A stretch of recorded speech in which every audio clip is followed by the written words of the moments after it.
And guys, we are live. Are you ready? It's another week of the Educators Roundtable. So we're saying, welcome back. I'm Karen Gray with MK Results, and I'm going to throw it over to Danielle. Hey friends, it's Danielle. I'm so excited to be here for another night. I'm going to pass it to Toya. Hi guys, how's it going? It's Toya, your residential funny woman. Woo! Welcome. Glad you guys were joining in. And I'm going to pass it on over to Andrea. I was trying to practice my nonverbal cues. Good evening, guys. It's so great to be back here on this week's Educators Roundtable. I'm so excited and honored to be hanging out with these guys because they are super duper amazing, and so are you for tuning in. So thanks for having me back, guys. And we're tossing it over to Dr. Jones.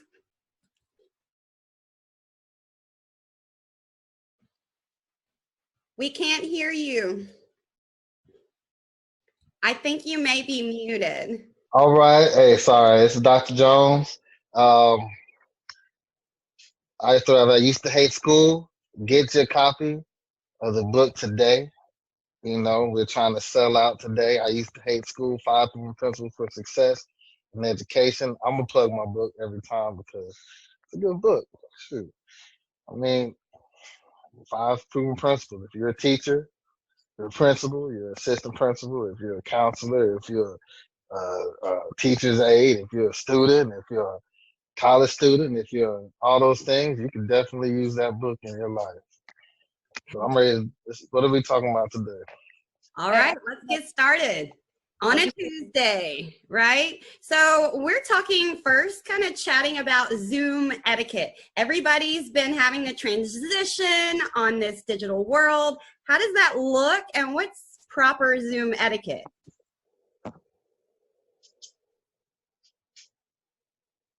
I'm just giving y'all my nonverbal cues. You know what I'm saying? I was just like, is there a doctor in the house? He couldn't hear, so we already know he's not a hearing doctor. We're going to go with that one. Anyway, when you're I always try to do something like 2 hands high, like to say stop, because a lot of times when we would go on and on with like, you know, lectures. A lot of my lectures were on Zoom. A lot of the podcasts I recorded are on Zoom.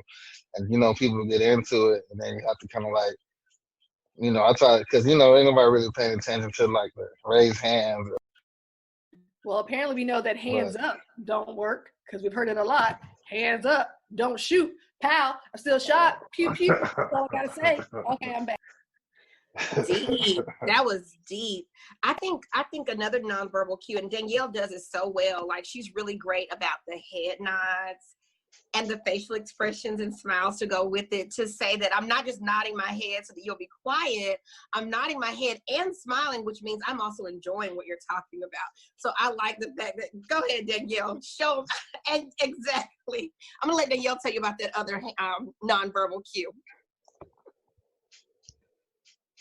I'm just trying to find the Facebook page that we own so that I can look. I'm searching hard. MK Results is where it's at, girl. And let me tell you, one thing Danielle is good at is she's great at hugs. Man, she gives the best hugs. But because we're not in person, these nonverbal cues still make us feel loved. So it's all about making sure. So let's throw up our best encouraging nonverbal cue. What you got? You can do wow.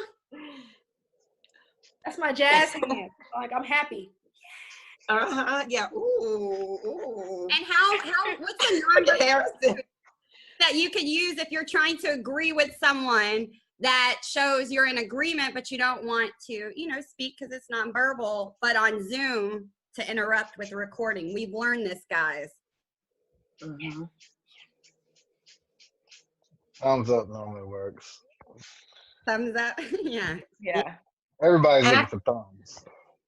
Absolutely. And I think but you also have to look, of course you want to keep it positive, but you also have to be realistic. What about when someone is saying something that you don't agree with and you want to say something? Like, you could be really direct like Toya and do the thumbs down, which is very direct, no questions asked. Clearly, I'm saying something that you don't like, or you can do this.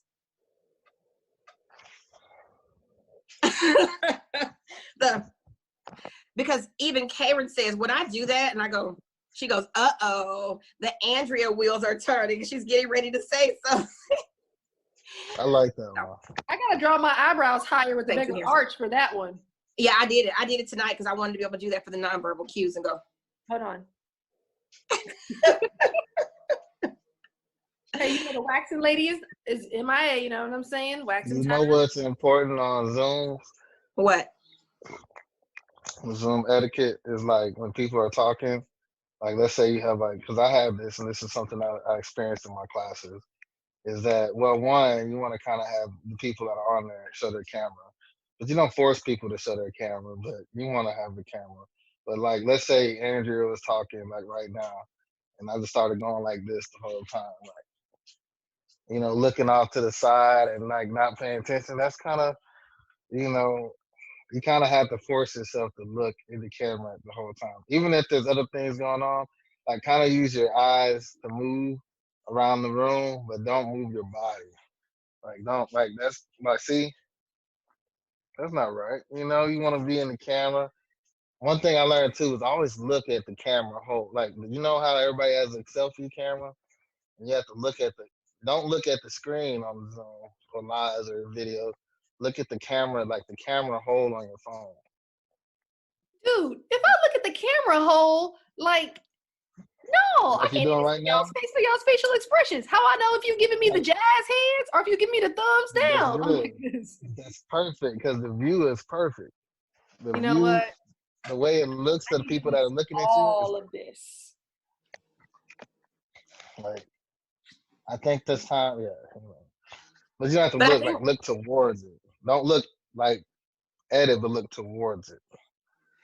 Harrison, I think that's a very good point because like I always feel like I look awkward because I'm not looking at the camera and I'm looking down at you guys. And I've actually looked back, you know, at the replays of our Zoom and I'll go, what was I looking at? Which of course I know I was looking at you guys, but yeah, it would be so much more personable if I were actually looking at the camera. So I'm looking at the camera hole right now. How does this look as I'm talking to the camera? Does this look natural? Does it look like I'm really talking to you? Or do I look off and cross-eyed?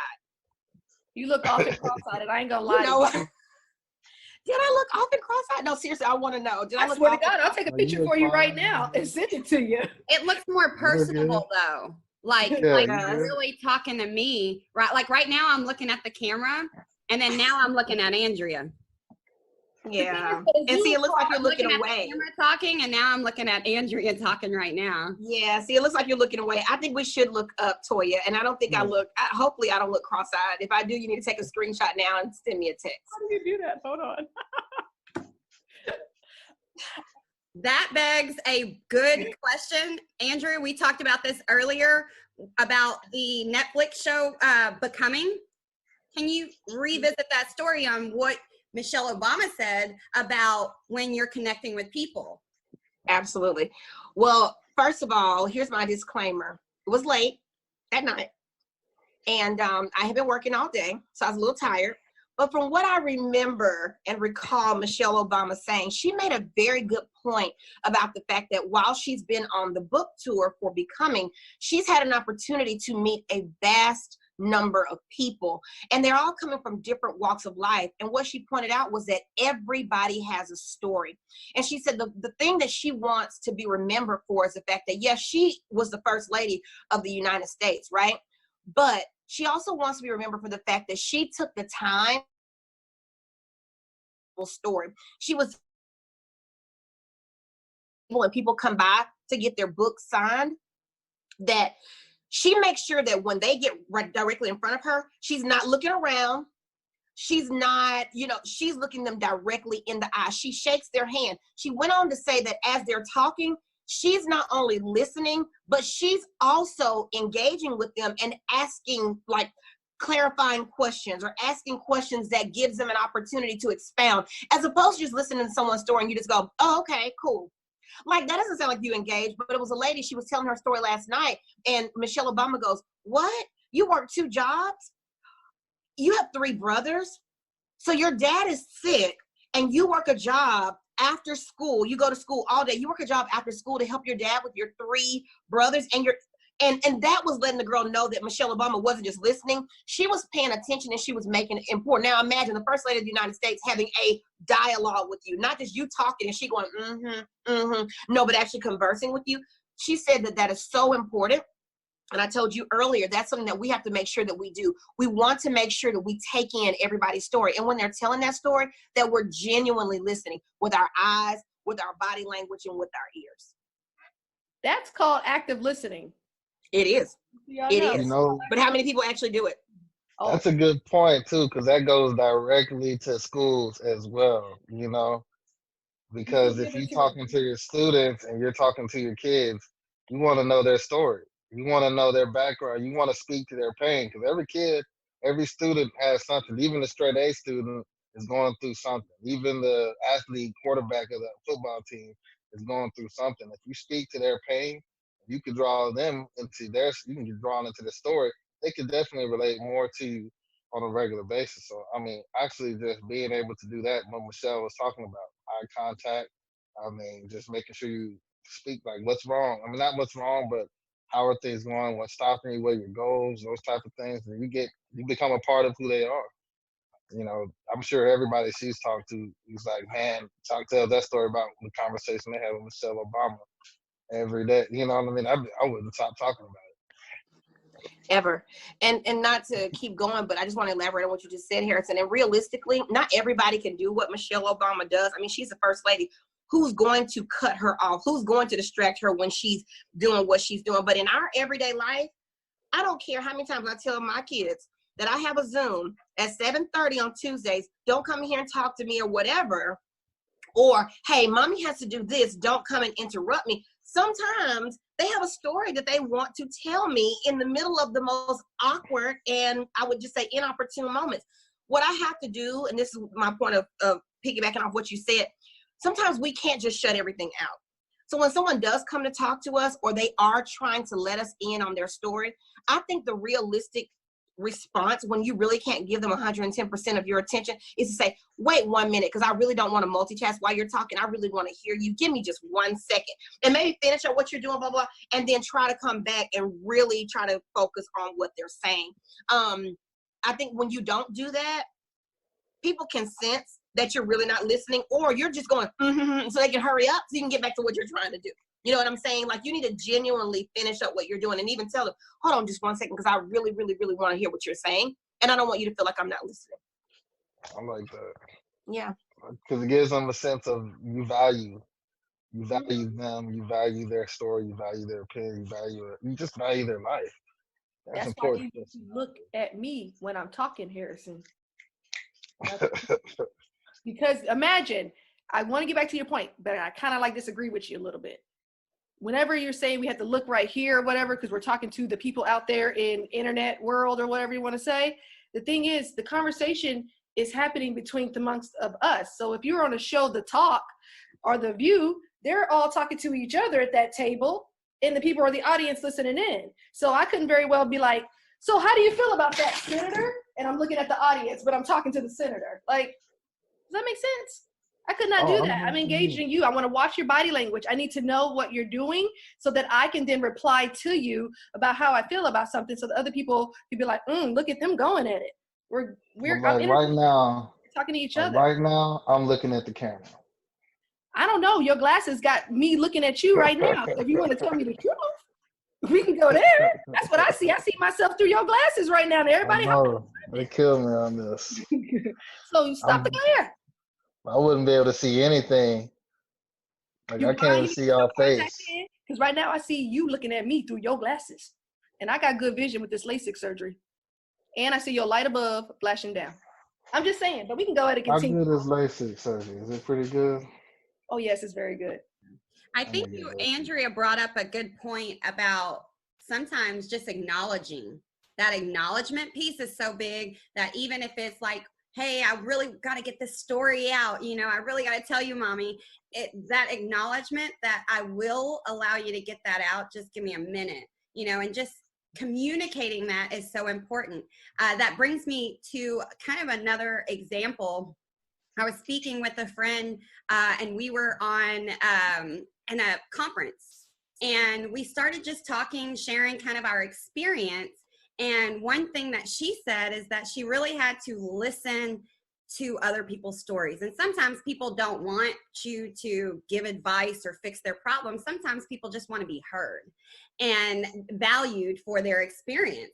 And so she said she had a Hispanic young woman who was saying, a teenager saying, I don't have food at home, living this hard life.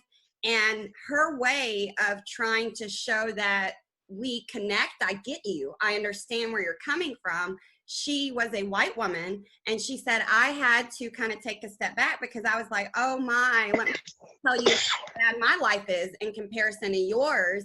And she said, here's a way. I had to kind of reflect and say, I need to listen to the other person's story versus trying to find a way for us to connect every time, because that's not what most people are looking for. I'm just looking for you to hear my voice, my experience, and all that comes with me. And part of that is my race and my experience as a Black woman. Are you talking about that chick on the Facebook page too? Well, not that part of the story, but hearing and listening to somebody's story about the mother. Yeah, it's all about, and even Mother's Day, coming back to reflect on it, is that, I kind of had to reflect on the whole of America and what was going on Mother's Day.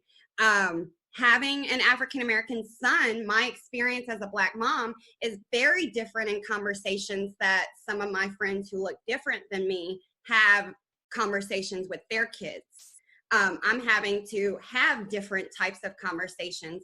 So when I say things like that, I'm really sharing my experience so that people can understand my pain. Mother to mother, if you connect with me as a mother, if you connect with me as a female, if you connect with me, there's some pain that I'm trying to share with you that I'm going through, and I need you to hear what my pain.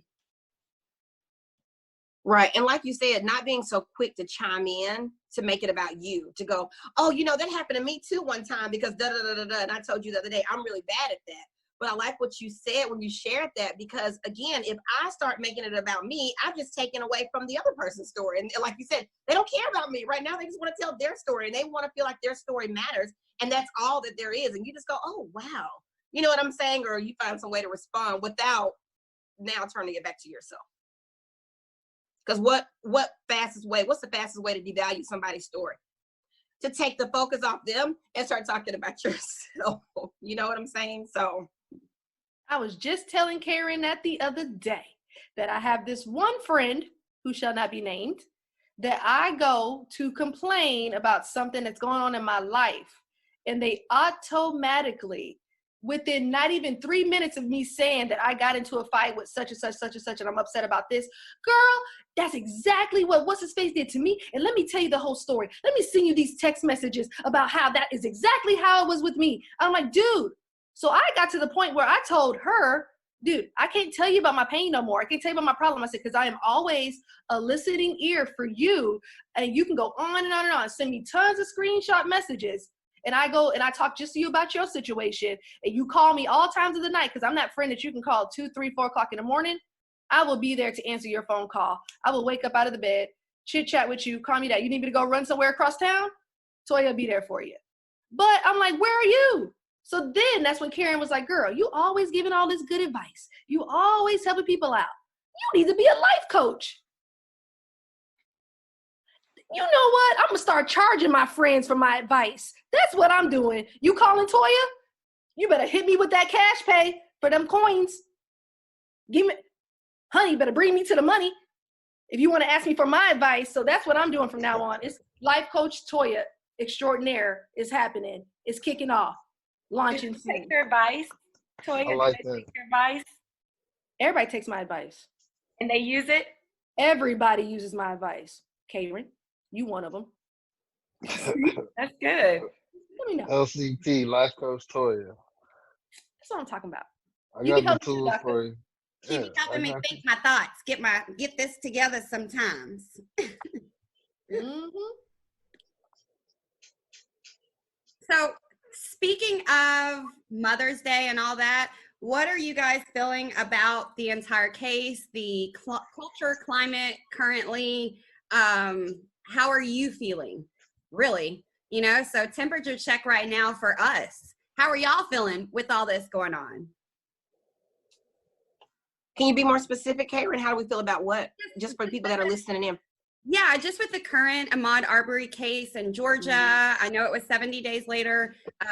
Finally, charges and arrests have been made. And I saw something on Arthur Chin posted it on LinkedIn, but it just said that some tragedies like this sometimes hit people of color a lot harder because it's so close to home. So sometimes employers have to be mindful of how they're operating within the workplace because this is trauma. This is another form, as a people are dealing with this, especially me as a mom. I have a son whose name happens to be Ahmad. It can't get no realer than that. Right. I was from my viewpoint, I have a lot to say about this situation. And I know I've talked to Karen about a lot of this stuff.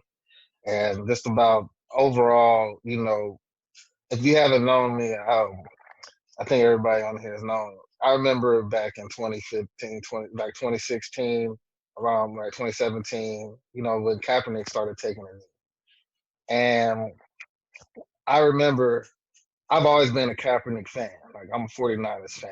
I remember the way they flipped the narrative and they made it about him disrespecting the flag, and it wasn't about police brutality. Kaepernick doesn't want to play. You know, he's talking about the disproportionate amount of minorities that are killed by the police, and really, it hasn't stopped. It's gotten worse. I think yesterday I opened up my Facebook and there was 3 people. I think Sean Reed, Breonna Taylor, Ahmaud Arbery, that were all, you know, killed by the police for nothing. You know, one guy was on Facebook Live and he got killed by the police. Another girl was a botched raid, and Ahmaud Arbery was jogging down the street, you know, in whatever situation he was in. 2 guys that were not police shot him with a shotgun, and that reached national attention. And so, watching this happening in the United States of America, where I've grown up, I lived in my whole life, but watching this happen as coming from my background and seeing and knowing the things that are going, it's gotten to the point where I'm just like, whatever. This is America. This is how they treat black men. This is where we have to just come to the realization that black men are targets in America.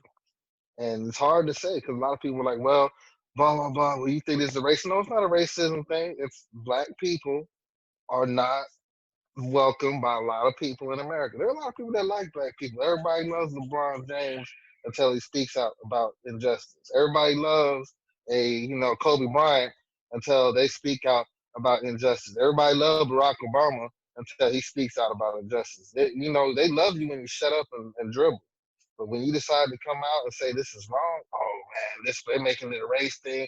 Everybody's on CNN talking about it's okay for I saw 2 people. I watch these pundits. I always watch the Republican pundits, the conservative viewpoint on all of these situations. I know they work together to create a narrative that fits their agenda. And so I watched 2 guys, 2 black men on their Instagram or whatever their live was. And they said that Ahmaud Arbery got shot because he attacked a man with a shotgun. That was the words that they said, that he attacked a man with a shotgun. Now, first of all, I don't know how you can attack a man with a shotgun. You know?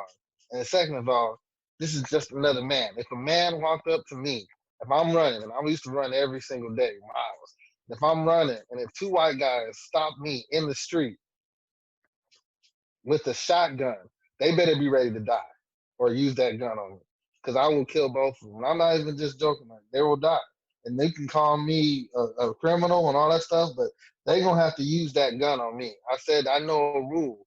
If somebody points a gun on me, luckily I haven't got a one, they better be ready to use it or they get killed.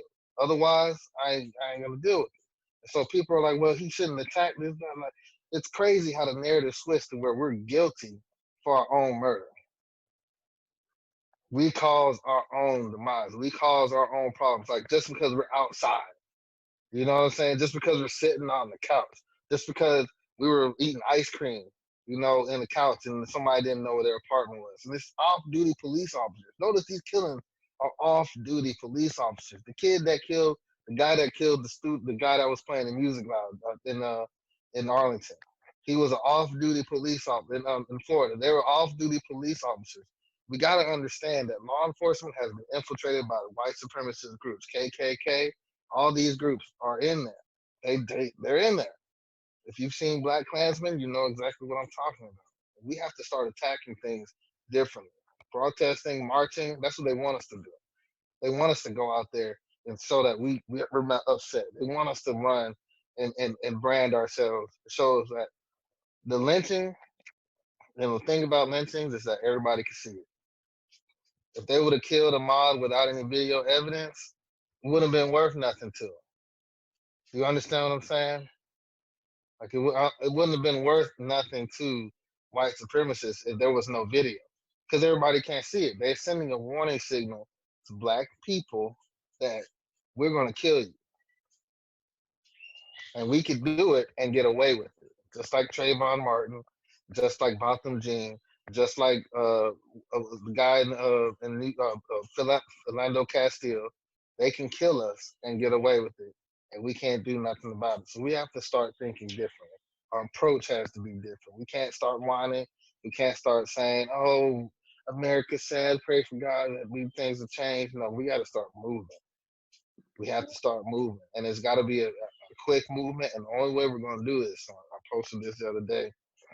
You know, Malcolm X said it. You know, once we start to think as Black people, then the hurt of a Black man will affect all Black people. You know, you'll feel everything. But we don't feel it like that right now. We say, "Oh, he shouldn't have been doing that." You know, we divide ourselves because we want to be accepted in this country.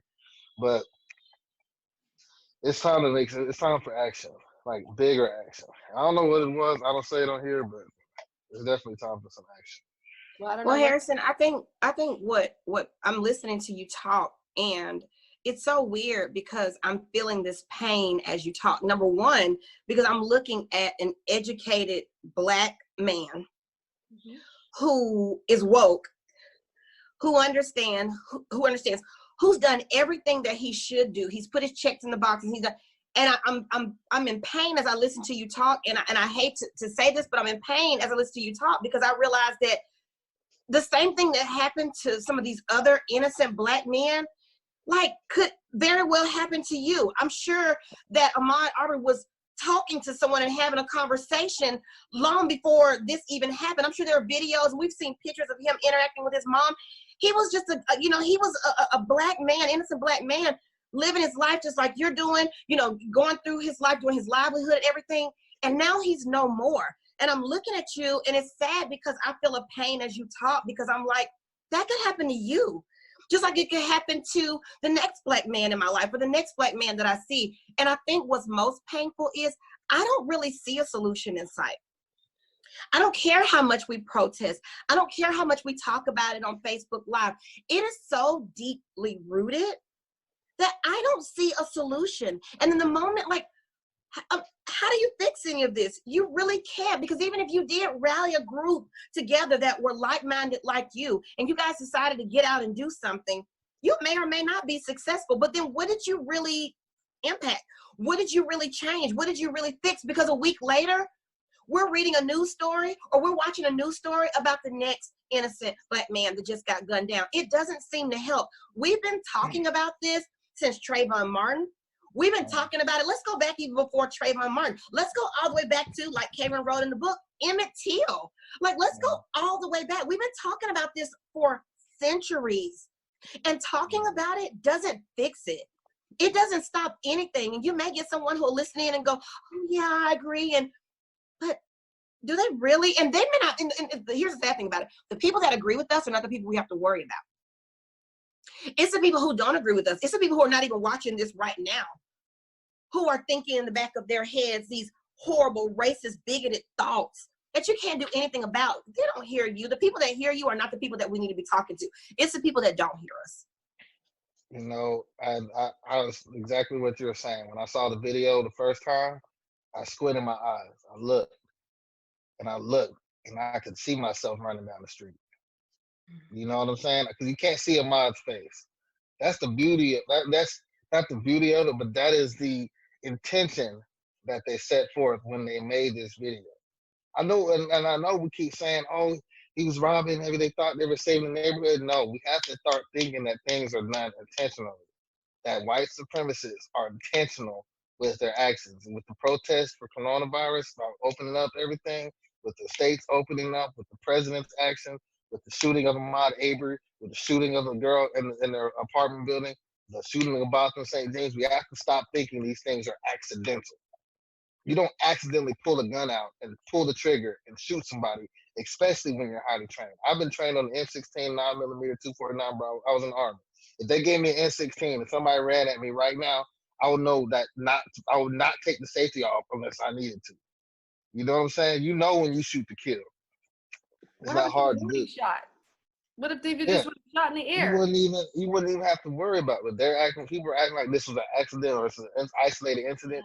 No, if we lived in a country that was 12 miles wide and all these shootings happened in that 12-mile radius, we'd be like, oh my God, this is crazy. It looked like Iraq.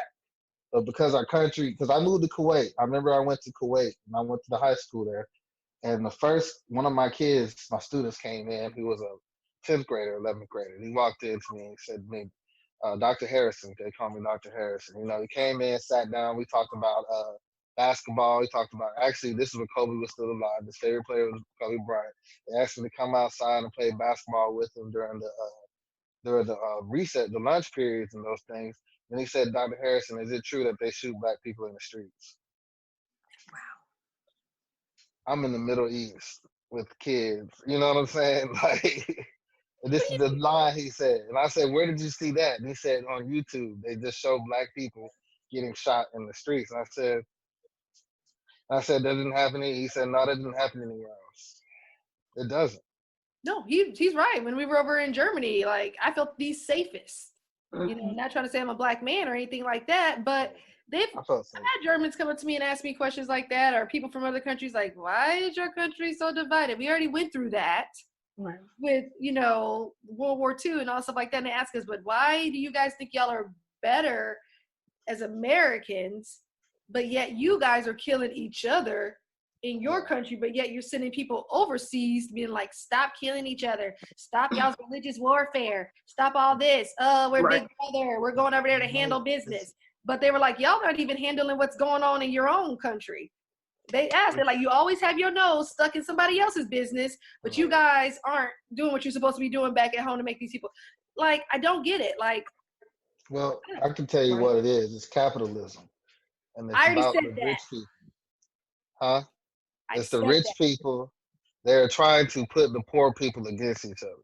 So what the rich people do is they create these events that put poor people against them. So you're going to create the events like racist, like, you know, racist war, like people are dying without health care. You're going to think that, oh, we're not going to raise taxes on these things, or, you know, school shootings, or we got to keep our guns or take away our guns. We know neither one of those things are going to change the situation, but we need to actually think about this. Like, the rich class, the upper class is getting richer right now. Everybody that's rich, Jim Bezos, Elon Musk, Donald Trump, everybody that's rich is getting richer. And I'm going to tell you right now, if you make $75,000 below, you getting poor right now. And I don't care what you say, money might be saving that security, but it ain't helping you. And they're doing this on purpose. And it's going to continue to do this, and it's going to get worse. The longer this virus is plaguing our country, it's going to get worse. It's going to get worse exponentially. People are going to start saying, well, they deserve to die, not me. Or we should kill these people, or this, they don't want money. We don't know. That food should go to us. They shouldn't be able to go to our ATV. This is our ATV. That's why they're putting it against black people. This is real talk. Like, you have to start seeing things prior to. They're going to start making, look how they're doing it in China right now. They're Chinese have demonized black people based off of the coronavirus. And we have to start seeing that's exactly what they're going to do here in the United States if we don't start to change the narrative. We have to start saying, instead of saying, oh man, it's crazy that they, you know, shot this poor guy in the street, we need to say, white supremacist terrorist shot a black man in the streets. Mm-hmm. We can't beat around the bush anymore. No, you're right. But we're We not. gotta admit that racism is still here. I'm not upset, but I'm upset. Well, We first gotta of admit all, that people with racism is money, but people with money need to start doing that. Our Black Americans with money, celebrities, whomever, who do you think that you know that I can throw a stone at? And I'm not trying to be racist. I'm married to a white man. Got me and my mixed little kids, whatever. I'm not.